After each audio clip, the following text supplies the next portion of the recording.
Sumul dairy તરફથી ખુશીના સમાચાર સામે આવ્યા છે। હવે પશુપાલકોને ફેટ દીઠ દૂધના 120 રૂપિયા ચૂકવવામાં આવશે। જે પહેલા 115 ચૂકવવામાં આવતા હતા તેમાં 5 રૂપિયાનો વધારો કરી અને હવે 120 રૂપિયા ફેટ દીઠ ચૂકવવામાં આવશે। સુરત અને તાપી જિલ્લાના લાખો પશુપાલકો માટે સુમુલ ડેરી તરફથી ખુશીના સમાચાર સામે આવ્યા છે। સુમુલ ડેરીએ દૂધના ભાવમાં વધારો કરવાનો મહત્વપૂર્ણ નિર્ણય લીધો છે। હવે પશુપાલકોને દૂધના ફેટ દીઠ ₹120 મળશે, જ્યારે અગાઉ ₹115 આપવામાં આવતા હતા। આ જાહેરાત બાદ સુમુલ ડેરીના ડિરેક્ટર જયેશ દિલાડ દ્વારા કરવામાં આવી હતી। તેમણે જણાવ્યું હતું કે સુમુલ ડેરીએ પોતાના દૂધ ઉત્પાદક પશુપાલકોની આર્થિક સુખાકારી માટે આ નિર્ણય લીધો છે।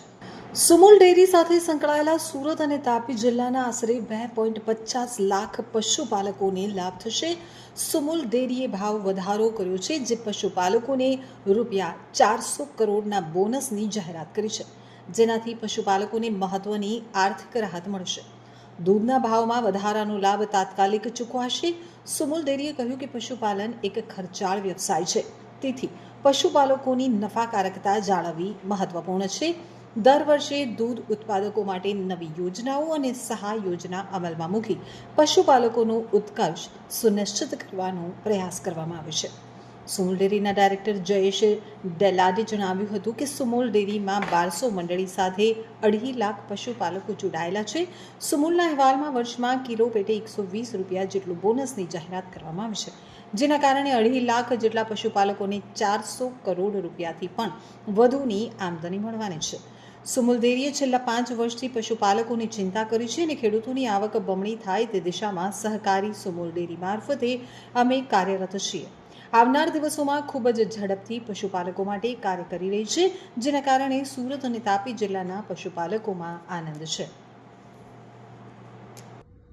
સુમુલ ડેરી સાથે લગભગ 1200થી વધારે સભ્ય મંડળીઓ સાથે 2.5 લાખ જેટલા પશુપાલકો જોડાયેલા છે। સુમુલે અહેવાલના વર્ષમાં કિલો ફેટે 120 રૂપિયા જેટલું ભાવફેર એટલે બોનસની જાહેરાત કરી છે। તે લગભગ 2.5 લાખ પશુપાલકોને 400 કરોડથી પણ વધારાની આમદની આ બોનસ થકી મળવાની છે। અને ખાસ કરીને માનસિંહભાઈ પટેલના નેતૃત્વમાં કરકસભર વહીવટને કારણે શક્ય બન્યું છે। છેલ્લા 5 વર્ષમાં જે રીતે આ ડેરીએ પ્રગતિ કરી છે અને ખાસ કરીને પશુપાલકોની ચિંતા કરી છે અને દેશના વડાપ્રધાન શ્રી મોદી સાહેબનું પણ સપનું છે કે ખેડૂતોની આવક બમણી થાય દિશાના પ્રયત્ન સહકારી સમૃદ્ધિ મારફત જે રીતે સુમુલ કરી રહી છે અને આવનારા દિવસોમાં ખૂબ જ ઝડપથી પશુપાલકોને જે રીતે આર્થિક યોગદાન આપી રહી છે, એને કારણે સમગ્ર સુરત તાપી જિલ્લાના પશુપાલકોમાં ખૂબ જ આનંદની લાગણી છવાઈ છે।